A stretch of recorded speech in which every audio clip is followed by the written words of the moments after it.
უმეტეს შემთხვევაში გამოიყენება სიმბოლური და უარყოფითი მნიშვნელობით.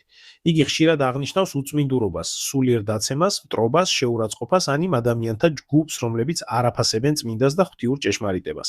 ძველი და ახალი აღთქმის ტექსტებში ძაღლი არ არის წარმოდგენილი როგორც პოზიტიური სიმბოლო და თითქმის ყოველთვის ატარებს ნეგატიურ ან დამამცირებელ კონტექსტს. ბიბლიის სხვადასხვა წიგნში ეს სიტყვა გამოიყენება როგორც პირდაპირი მეტაფორა მტრების, ბოროტი ადამიანების, ცრუმოძღვრებისა და სულიერი სიბინძურის აღსანიშნავად. ბიბლიის ტექსტების აკადემიური და ტექსტოლოგიური ანალიზის მიხედვით, სიტყვა ძაღლი ნეგატიურ კონტექსტში მოიხსენიება დაახლოებით 30-დან 35-მდე მუხლში, ხოლო მთლიანად, ყველა ფორმის ჩათვლით, მისი რაოდენობა დაახლოებით 40-მდე აღწევს. უარყოფითი მნიშვნელობა განსაკუთრებით ხშირია ძველ აღთქმაში, სადაც ძაღლი ხშირად ასოცირდება ლეშის მჭამელობასთან, შეურაცხყოფასთან და მტრების დამცირებასთან, ხოლო ახალ აღთქმაში იგი გამოიყენება სულიერი იგავისა და სიმბოლური გაფრთხილებების კონტექსტში, სადაც აღნიშნავს იმ ადამიანებს, რომლებიც უარყოფენ სიწმინდეს ან ცრუ სწავლებით მოქმედებენ.